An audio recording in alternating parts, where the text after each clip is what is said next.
ಮಂಡ್ಯ ತಾಲೂಕಿನ ಬೀಚನಹಳ್ಳಿ ಗ್ರಾಮದಲ್ಲಿ ಸಾಲದ ಬಾಧೆ ತಾಳಲಾರದೆ ರೈತ ದಂಪತಿ ಆತ್ಮಹತ್ಯೆ ಮಾಡಿಕೊಂಡಿರುವ ಘಟನೆ ಅತ್ಯಂತ ದುಃಖಕರ ಮತ್ತು ನೋವಿನ ಸಂಗತಿ ಅಂತ ಬಿಜೆಪಿ ರಾಜ್ಯಾಧ್ಯಕ್ಷ ಬಿವೈ ವಿಜೇಂದ್ರ ಅವರು ತಿಳಿಸಿದ್ದಾರೆ. ಮಂಡ್ಯ ತಾಲೂಕಿನ ಬೀಚನಹಳ್ಳಿ ಗ್ರಾಮದ ಪುಟ್ಟಸ್ವಾಮಿ ಮತ್ತು ನಾಗಮ್ಮ ದಂಪತಿ ಒಂದೇ ಮರಕ್ಕೆ ನೇಣು ಬಿಗಿದು ಆತ್ಮಹತ್ಯೆ ಮಾಡಿಕೊಂಡಿರುವುದು ರಾಜ್ಯದ ರೈತರ ಸಂಕಷ್ಟದ ಪ್ರತಿಬಿಂಬವಾಗಿದೆ ಅಂತ ಅವರು ಹೇಳಿದರು. ಸುಮಾರು 5 ಎಕರೆ ಜಮೀನಿನಲ್ಲಿ ಟೊಮ್ಯಾಟೊ ಹಾಗೂ ಇತರೆ ತರಕಾರಿ ಬೆಳೆ ಬೆಳೆದಿದ್ರು ನಿರಂತರ ನಷ್ಟ ಮತ್ತು ಸಾಲದ ಒತ್ತಡದಿಂದ ಹೊರಬರಲು ಸಾಧ್ಯವಾಗದೆ ಸುಮಾರು 10 ರಿಂದ 15 ಲಕ್ಷ ಸಾಲ ಮಾಡಿಕೊಂಡಿದ್ರು. ಬಡ್ಡಿಯನ್ನು ಕೂಡ ಕಟ್ಟಲು ಸಾಧ್ಯವಾಗದ ಪರಿಸ್ಥಿತಿ ಎದುರಾದ ಪರಿಣಾಮ ಆತ್ಮಹತ್ಯೆಗೆ ಶರಣಾಗಿರುವುದು ಅತ್ಯಂತ ದುರದೃಷ್ಟಕರ ಅಂತ ವಿಷಾದ ವ್ಯಕ್ತಪಡಿಸಿದ್ರು. ಮಂಡ್ಯದಲ್ಲಿ ಕೂಡ ದಂಪತಿ ಆತ್ಮಹತ್ಯೆ ಶರಣಾಗಿದ್ದಾರೆ. ಮಂಡ್ಯ ತಾಲೂಕಿನ ಬಿಹಟ್ನ ಗ್ರಾಮದಲ್ಲಿ ಪುಟ್ಟಸ್ವಾಮಿ ಮತ್ತು ನಾಗಮ್ಮ ದಂಪತಿಗಳು ಬಡ ಕುಟುಂಬ ಸೇರಿರ್ತಕ್ಕಂಥ ಇಬ್ಬರು ಒಂದೇ ಮರಕ್ಕೆ ಇದನ್ನ ನೇಣು ಹಾಕೊಂಡು ಪ್ರಾಣ ಕಳ್ಕೊಂಡಿರ್ತಕ್ಕಂಥ ಒಂದು ಘಟನೆ ದುರಂತ ನಡೆದಿರುವಂಥದ್ದು. ಸುಮಾರು 5 ಎಕರೆ ಜಮೀನಿದ್ರು ಕೂಡ ಟೊಮೊಟೊ ತರಕಾರಿ ಎಲ್ಲ ಬೆಳ್ಕೊಂಡು ಸತತವಾಗಿ ಸಾಲದ ಬಾಧೆಯಿಂದ ಹೊರಕ್ಕೆ ಬರೋದಕ್ಕೆ ಸಾಧ್ಯ ಆಗದೇನೆ ಸುಮಾರು 10-15 ಲಕ್ಷ ರೂಪಾಯಿಯಷ್ಟು ಸಾಲವನ್ನು ಮಾಡಿಕೊಂಡು ಬಡ್ಡಿ ಕೂಡ ಕಟ್ಟೋದಕ್ಕೆ ಸಾಧ್ಯ ಆಗದೇ ಇವತ್ತು ಆತ್ಮಹತ್ಯೆಗೆ ಶರಣಾಗಿರುವಂಥದ್ದು ನಿಜವಾಗ್ಲೂ ಕೂಡ ದುರ್ದೈವದ ಸಂಗತಿ. ಪ್ರಪ್ರಥಮವಾಗಿ ನಾನು ರೈತರಲ್ಲಿ ಪ್ರಾರ್ಥನೆ ಮಾಡ್ತೇನೆ, ಏನೇ ಸಂಕಷ್ಟ ಇದ್ರೂ ಕೂಡ ಏನೇ ಪರಿಸ್ಥಿತಿಗಳಿದ್ರೂ ಕೂಡ ಈ ರೀತಿ ಒಂದು ಆತ್ಮಸ್ಥೈರ್ಯವನ್ನು ಕಳ್ಕೊಳ್ತಕ್ಕಂಥ ಪರಿಸ್ಥಿತಿಗೆ ಹೋಗಬಾರ್ದು, ಈ ರೀತಿ ಆತ್ಮಹತ್ಯೆಗೆ ಶರಣಾಗಬಾರ್ದು ಅಂತೇಳಿ ತಮ್ಮ ಮುಖೇನ ನಾನು ವಿನಂತಿಯನ್ನು ಕೂಡ ಮಾಡ್ತಾ ಇದ್ದೇನೆ. ರಾಜ್ಯದ ಮುಖ್ಯಮಂತ್ರಿಗಳು ಕಣ್ಣು ತೆರೆದು ಇವತ್ತು ನೋಡಬೇಕಾಗ್ತದೆ. ಕಾವೇರಿ ಕೊಳದ ರೈತರು ಇರ್ಬೋದು, ರಾಜ್ಯದ ಯಾವುದೇ ರೈತರು ಇರ್ಬೋದು,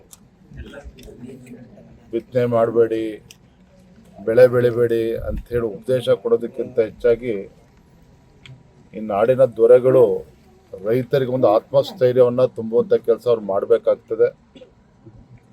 ಈಗಾಗಲೇ ಭಾರತೀಯ ಜನತಾ ಪಾರ್ಟಿ ತಂಡಗಳಲ್ಲಿ ರಾಜ್ಯದ ಮೂಲೆ ಮೂಲೆಗಳಿಗೆ ಸಂಚರಿಸ್ತಾ ಇದ್ದಾರೆ, ರೈತರ ಪರಿಸ್ಥಿತಿನ ಅವಲೋಕನವನ್ನು ಮಾಡ್ತಾ ಇದ್ದಾರೆ.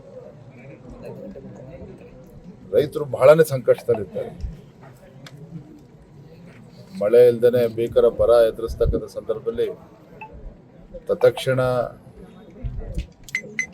ಜಿಲ್ಲೆಗಳನ್ನ ತಾಲೂಕುಗಳನ್ನ ಬರಪೀಡಿತ ಪ್ರದೇಶ ಅಂತೇಳಿ ಘೋಷಣೆ ಮಾಡಬೇಕಾಗ್ತದೆ. ಸಂಕಷ್ಟದಲ್ಲಿರುವಂಥ ರೈತರ ಸಾಲವನ್ನು ಮನ್ನಾ ಕೂಡ ಮಾಡಬೇಕಾಗತ್ತೆ, ಪರಿಹಾರನೂ ಕೂಡ ಕೊಡಬೇಕಾಗತ್ತೆ. ಇಲ್ಲ ಅಂತ ಹೇಳಿದ್ರೆ ರೈತರ ಪಾಲಿಗೆ ಈ ಸರ್ಕಾರ ಬದುಕಿದ್ದು ಕೂಡ ಸತ್ತಂತಾಗ್ತದೆ.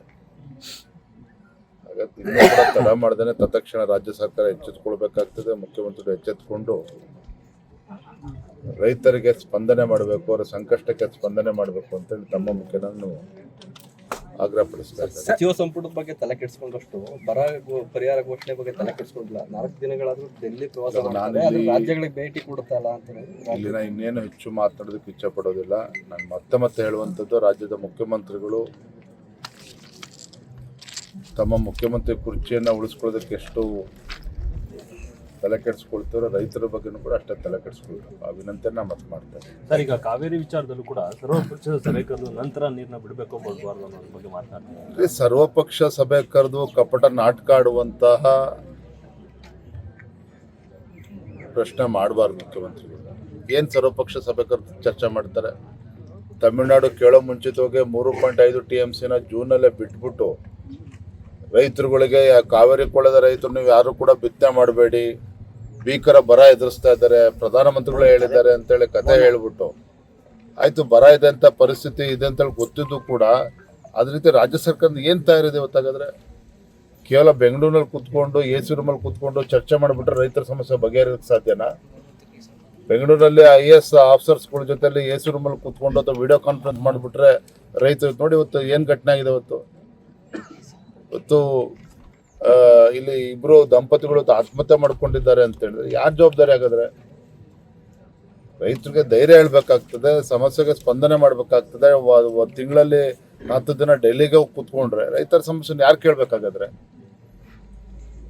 ಹಾಗಾಗಿ ಮುಖ್ಯಮಂತ್ರಿಗಳು ರಾಹುಲ್ ಗಾಂಧಿ ಮನೆಯ ಗೇಟನ್ನು ಕಾಯೋ ಬದಲಾಗಿ ಬೆಂಗಳೂರಿಗೆ ವಾಪಸ್ ಬಂದು ರಾಜ್ಯ ಪ್ರವಾಸ ಮಾಡಿ ರೈತರ ಸಂಕಷ್ಟಕ್ಕೆ ಸ್ಪಂದನೆ ಮಾಡಿದ್ದೇವೆ.